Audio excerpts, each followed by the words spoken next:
Hello दोस्तों, स्वागत करता हूं आप सभी का आपके अपने परिवार दीक्षित एजुकेशन अड्डा पर। दोस्तों, एक बार फिर हाजिर हो चुका हूं लेकर आप सभी के लिए मोस्ट इंपॉर्टेंट क्लास है एसएससी जीडी 20 फरवरी की दूसरी शिफ्ट की परीक्षा में आपसे क्या क्या सवाल पूछे गए और आने वाली शिफ्टों में अब आपको कैसी पढ़ाई कर कर जाना है, यानी कि किस लेवल के सवाल पूछे जा रहे हैं आपकी परीक्षा में, सारी एनालिसिस करेंगे इस क्लास के अंदर।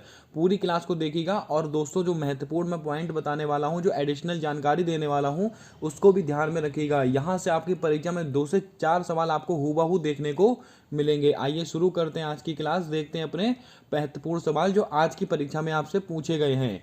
पहला क्वेश्चन आपसे पूछा गया है कि 2011 की जनगणना के अनुसार सर्वाधिक महिला साक्षरता दर किस राज्य की थी। दोस्तों, आप सब जानते हैं 2011 की जनगणना एसएससी का फेवरेट टॉपिक है, यहाँ से सवाल बनता ही बनता है।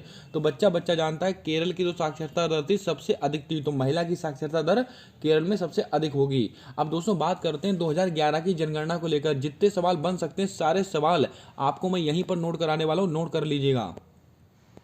अगर दोस्तों आपसे पूछा जाए 2011 की जनगणना के अनुसार लिंगानुपात कितना था, 1000 पुरुषों पर 940 महिलाएं, तो लिंगानुपात कितना है, 940 है।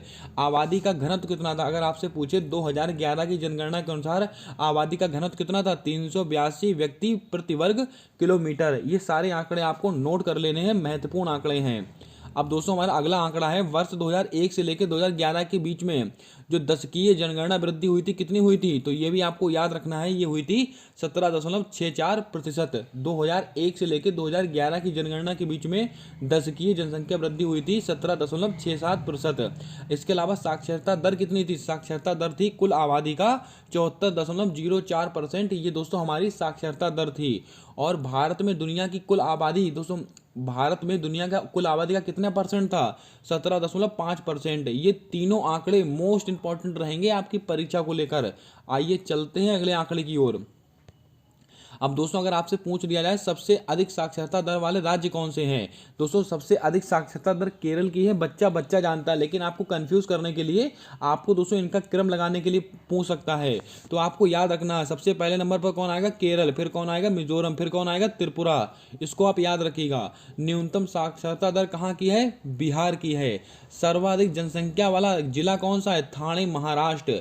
और न्यूनतम जनसंख्या वाला जिला कौन सा है, दिबांग घाटी। मोस्ट इंपॉर्टेंट क्वेश्चन लिख लीजिएगा। सबसे अधिक जिलों वाला राज्य कौन सा, उत्तर प्रदेश। तो आप सब जानते हैं उत्तर प्रदेश में कुल 75 जिले हैं। ये सारे पॉइंट आपको नोट करते चलने हैं। अगला पॉइंट, भारत की जो साक्षरता दर कितनी थी, तो मैंने अभी आपको बताया 74.0 कुछ परसेंट है, यानी कि 74% है दोस्तों आपकी भारत की साक्षरता दर। लेकिन इसमें पुरुषों की साक्षरता दर अगर आपसे पूछी जाए तो 82.14%, और महिला की साक्षरता दर 65.46%। महत्वपूर्ण आंकड़ा है, नोट करेंगे आप। सर्वाधिक साक्षरता दर वाला जिला कौन सा है, सरचिप, जो कि मिजोरम में स्थित है। न्यूनतम साक्षरता दर वाला जिला कौन सा है, अलीराजपुर, जो कि मध्य प्रदेश में स्थित है। चलिए बढ़ते हैं अगले क्वेश्चन की ओर। अब दोस्तों, हमारा अगला फैक्ट है सबसे अधिक साक्षरता वाला केंद्र शासित प्रदेश अगर आपसे पूछ लिया जाए तो आप आंसर देंगे लक्षद्वीप। और न्यूनतम साक्षरता दर वाला केंद्र शासित प्रदेश आपसे पूछे तो आप बोलेंगे दादर नागर और हवेली। ये इतने आंकड़े हैं जनसंख्या से जो आपसे परीक्षा में पूछे जा सकते हैं। बढ़ते हैं नेक्स्ट क्वेश्चन की ओर। अगला क्वेश्चन आपसे पूछा गया है कि पन्नालाल घोष का संबंध किस वाद्य यंत्र से है। दोस्तों मोस्ट इंपॉर्टेंट क्वेश्चन है, आपसे पूछ लिया गया है। तो ये पन्नालाल घोष का संबंध है, बांसुरी वादक हैं ये। अब दोस्तों कुछ महत्वपूर्ण सवाल जो आपको और याद रखने हैं।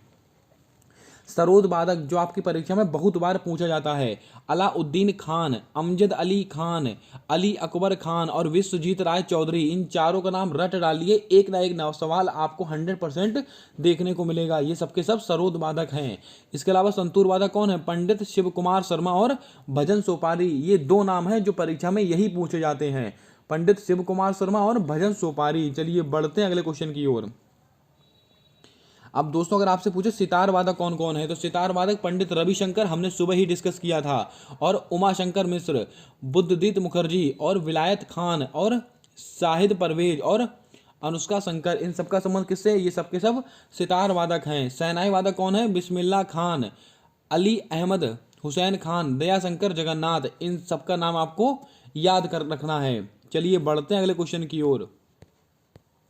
तबला वादक दोस्तों आपसे पूछ ले तो तबला वादक में आपको नाम याद रखने कितने?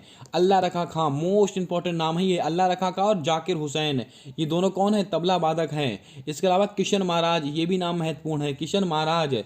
और इसके अलावा दोस्तों पंडित लक्षू महाराज, इन सबका संबंध किससे है? सबका संबंध है आपका तबला वादक से। अगर क्लास को पहली बार देख रहे हो तो क्लास को लाइक कर दे, चैनल पर पहली बार आए हो तो चैनल को सब्सक्राइब कर बेल वाला आइकन ध्यान से दबा लें, ताकि आने वाली सारी क्लासेस के अपडेट्स आप तक आसानी से पहुंचते रहें।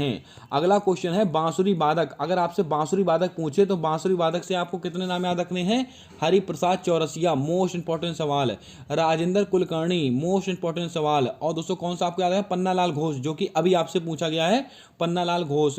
वीणा वादक दोस्तों कौन है? एस बालचंद्रन, इनका नाम आप याद रखिएगा, वीणा वादक हैं। और Badruddin Dagar, most repeated question है ये आपका एसएससी का, ये दोस्तों वीणा वादक है, इसका स्क्रीनशॉट आप ले सकते हैं। बढ़ते हैं नेक्स्ट क्वेश्चन की ओर।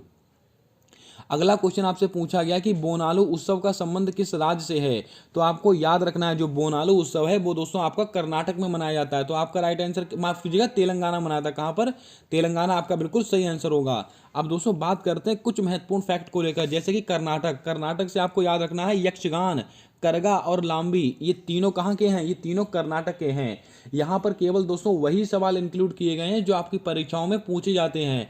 आपको फालतू का ज्ञान नहीं इकट्ठा करना, केवल ऐसी चीजें आपको देखकर जानी है जो फटाफट आपको याद हो जाए और आपकी परीक्षा में आपको नंबर दिलाएं। दोस्तों कर्नाटक से आपको यक्षगान याद रखना है, करगा याद रखना है और लांबी याद रखना है। महाराष्ट्र का बहुत फेमस है लावणी और तमाशा, ये डांस कहाँ के हैं? महाराष्ट्र के हैं। और दोस्तों ललिता, मौनी और नकटा, ये कहाँ के हैं? ये सब महाराष्ट्र के हैं। इसके अलावा राजस्थान से आपको याद रखना है झूमर, मोस्ट रिपीटेड, पनिहारी, मोस्ट रिपीटेड, गणगौर, कालबेलिया, झोरिया, रम्मत, ये मोस्ट रिपीटेड।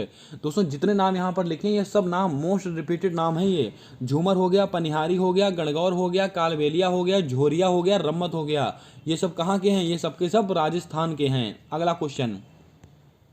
अब दोस्तों उड़ीसा से आपको क्या याद रखना? उड़ीसा से दोस्तों कौन कौन से हैं? दलखई, घुमरा कहाँ का है? उड़ीसा का। पैका नाच, छऊ, रज पर्व, नुआखाई, जगन्नाथ रथ यात्रा, धानु यात्रा, ये सब कहाँ के हैं? ये सब के सब उड़ीसा के हैं। गोवा से दोस्तों आपको याद रखना मांडी, मोस्ट इंपॉर्टेंट, डकनी, सिग्मो फेस्टिवल कहाँ का है? गोवा का। फुगड़ी, झागोर, ये सब कहाँ के हैं? ये सब के सब दोस्तों आपका गोवा से संबंध रखता है। इसके अलावा अरुणाचल प्रदेश से आपको याद रखना है मुखौटा नृत्य, कहाँ का है? अरुणाचल प्रदेश। युद्ध नृत्य पूछे या मुखौटा नृत्य पूछे, दोनों दोस्तों आपके अरुणाचल प्रदेश में है। पोपिर, मोस्ट इंपॉर्टेंट सवाल, पोपिर मोस्ट इंपॉर्टेंट सवाल है ये। और मेघालय का दोस्तों बांग्ला और लाहो, यही दो पूछे जाते हैं आपसे मेघालय से, इसको भी आप याद रखिएगा। चलिए बढ़ते हैं नेक्स्ट क्वेश्चन की ओर। अगला क्वेश्चन पूछा गया कि संविधान सभा का गठन कब हुआ था? तो दोस्तों आपको याद रखना संविधान सभा का गठन हुआ था 6 दिसंबर 1946 को। संविधान सभा की पहली बैठक कब हुई थी? 9 दिसंबर 1946 को हुई थी संविधान सभा की पहली बैठक। इसके अलावा आपको याद होगा प्रस्तावना को दोस्तों कब पेश किया गया था? 13 दिसंबर 1946 को दोस्तों प्रस्तावना को पेश किया गया था। और प्रस्तावना को 22 जनवरी, कब? 22 जनवरी 1947 को, कब? 22 जनवरी 1947 को प्रस्तावना को संविधान सभा के द्वारा स्वीकार किया गया था। लेकिन आपसे यहां से दो तरीके से सवाल पूछेगा, प्रस्तावना को पेश कब किया गया था? 13 दिसंबर 1946 को। और दोस्तों इसको स्वीकार कब किया गया था? 22 जनवरी 1947 को। संविधान सभा की पहली बैठक कब हुई थी? 9 दिसंबर 1946 को। संविधान सभा का गठन कब हुआ था? 6 दिसंबर 1946 को। जितने सवाल बन सकते हैं सारे सवाल आपके सामने हैं। अगला क्वेश्चन पूछा गया है कि आंध्र प्रदेश के वर्तमान राज्यपाल कौन है? एस अब्दुल नजीर। मैंने दोस्तों आपसे कहा था कि जो भी नए अपॉइंटमेंट हुए हैं उनमें से सवाल आपसे 100% पूछा जा रहा है। तो दोस्तों अभी हाल ही में 6 महीने के अंदर जो नए राज्यपाल बने हैं, नए मुख्यमंत्री बने हैं, इनको पढ़ डालिए। 100% आपको 1 से 2 नंबर पक्का दोस्तों मिलने वाला है आपकी परीक्षा में। बढ़ते हैं नेक्स्ट क्वेश्चन की ओर। बैडमिंटन से संबंधित शब्दावली आपसे पूछी गई है। अब दोस्तों कौन सी शब्दावली आपसे पूछी गई थी उसका कोई कंफर्मेशन नहीं हो पाया, यानी कि दोस्तों बैडमिंटन से संबंधित कुछ शब्दावलियां होंगी जो आपसे पूछी गई होंगी, या फिर ऐसे सवाल पूछा गया होगा कि निम्नलिखित में से कौन सी शब्दावली बैडमिंटन से संबंधित नहीं है। तो कुछ इस टाइप का सवाल आपसे पूछा गया होगा। जैसे कि दोस्तों बैडमिंटन से संबंधित कुछ शब्दावली मैं आपको बताता हूं, आई होप दोस्तों आपके ऑप्शन में आपको वो देखने को मिली होंगी। जैसे कि आपसे पूछ रहे लॉन्ग सर्विस कहाँ की है? ये लॉन्ग सर्विस बैडमिंटन की है। नेट फॉल्ट ये कहाँ की? ये भी दोस्तों आपका बैडमिंटन की है। और दोस्तों एक होता है ड्यूस करके, क्या होता है? ड्यूस, ये भी दोस्तों बैडमिंटन की ही शब्दावली है ये। और इसके अलावा दोस्तों मैच पॉइंट, ये कहाँ की, ये भी बैडमिंटन की है। और सर्विस ब्रेक, ये भी बैडमिंटन की ही है। स्मैश, स्मैश कहाँ की, स्मैश, स्मैश ये दोस्तों कहाँ की है, ये भी बैडमिंटन की ही शब्दावली है। और ड्रॉप कहाँ की, ड्रॉप, ड्रॉप भी दोस्तों आपका ये बैडमिंटन की ही शब्दावली है। इसके अलावा दोस्तों ड्राइव कहाँ की, ड्राइव, ड्राइव भी दोस्तों आपका बैडमिंटन की ही शब्दावली है। Love, love, love all, love all कहाँ की है, ये भी बैडमिंटन की है। और दोस्तों इसके अलावा लेट कहाँ की है, लेट, लेट ये भी दोस्तों बैडमिंटन की ही है। आई थिंक दोस्तों इनमें से दोस्तों कोई भी नाम रहे होंगे, यही दोस्तों आपका राइट आंसर हो जाएगा। अगला क्वेश्चन हमसे पूछा गया है कि ध्वनि का मात्रक कौन सा होता है।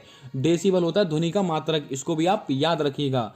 चलिए बढ़ते हैं नेक्स्ट क्वेश्चन की ओर। भारत के दूसरे, दोस्तों अगला क्वेश्चन पूछा गया कि भारत के दूसरे डिफेंस ऑफ स्टाफ कौन है। चीफ डिफेंस ऑफ स्टाफ यानी कि सीडीएस आपसे पूछे गए हैं। कौन, सीडीएस, भारत के दूसरे सीडीएस कौन है, तो बच्चा जानता है, अनिल चौहान जी हैं। कौन है, अनिल चौहान आपका बिल्कुल सही आंसर होगा। इसके अलावा दोस्तों आपको याद होगा पहले कौन थे, जल्दी से कमेंट करके बताएं। भारत के प्रथम चीफ डिफेंस ऑफ स्टाफ कौन थे, जनरल बिपिन रावत जी थे। अगला क्वेश्चन पूछा गया है लिंडर पेस का संबंध किस खेल से है। ये दोस्तों टेनिस से संबंधित है, तो आपको राइट आंसर क्या हो जाएगा, टेनिस आपका बिल्कुल सही जवाब होगा। इसके अलावा अब दोस्तों एक क्वेश्चन और ऐसा ही पूछा गया था आपसे कि क्रिकेट की शब्दावली कौन सी है, इनमें से कौन सी शब्दावली क्रिकेट की नहीं है। कुछ ऐसा सवाल पूछा गया था। यानी कि दोस्तों अगर आपका एग्जाम अगली शिफ्टों में है तो आपकी जो खेल हैं उनकी जो शब्दावलियां हैं उनको आप पढ़ डालिए, 100% आपको वहां से सवाल देखने को मिलेगा। दोस्तों क्रिकेट की शब्दावली दोस्तों आपको याद होंगी, 2 से 3 शब्दावली मैं आपको क्रिकेट की बताता हूँ। जैसे कि आपने सुना होगा शॉर्ट पिच, कहाँ की है, क्रिकेट की है। और दोस्तों एक बहुत फेमस है हुक, हुक कहाँ की, हुक, हुक ये भी दोस्तों आपका क्रिकेट की ही है। और दोस्तों डेड बॉल भी जो दोस्तों फेमस है वो तो सबने सुनी होती है, लेकिन दोस्तों जो बहुत ज़्यादा, जैसे कि सिली पॉइंट, सिली पॉइंट ये बहुत बार पूछी गई है, सिली पॉइंट ये भी दोस्तों क्रिकेट की ही शब्दावली है, ये सिली पॉइंट। इसके अलावा दोस्तों और आपको कौन सी याद रखना, स्ट्रोक ये भी शब्दावली कहाँ की है, क्रिकेट की है। उम्मीद करता हूँ ये सब चीज़ें दोस्तों आपको पेपर में देखने को मिली होंगी। ये दोस्तों कुछ सवाल थे जो दोस्तों आज की शिफ्ट में हमको प्राप्त हो पाए हैं। अगर क्लास पसंद आई है तो क्लास को दिल से लाइक कीजिएगा। चैनल पर नए हो तो चैनल को सब्सक्राइब कर बेल वाला आइकन ध्यान से दबाइएगा, ताकि आने वाली सारी क्लासेस के अपडेट्स आप तक आसानी से पहुंचते रहें। एक नंबर मैं आपको दे रहा हूं, उसको आप नोट कर लीजिएगा, 7078414717। ये दोस्तों हमारा व्हाट्सएप बिजनेस अकाउंट नंबर है। अगर आपका अगली शिफ्ट में एग्जाम है और आपको एग्जाम के क्वेश्चंस याद रहते हैं तो दोस्तों आप इस नंबर पर क्वेश्चन शेयर कीजिएगा। आप इतना सा काम कीजिएगा जिससे कि दोस्तों आने वाली शिफ्टों में जिन बच्चों का एग्जाम है उनकी हेल्प हो सके। उम्मीद करता हूं दोस्तों आपको क्लास पसंद आई होगी। मिलते हैं आने वाली अगली क्लास में, तब तक के लिए जय हिंद, जय भारत। दोस्तों अपना प्यार, अपना सपोर्ट हमारे इस यूट्यूब चैनल के साथ हमेशा यूं ही बनाकर रखिएगा।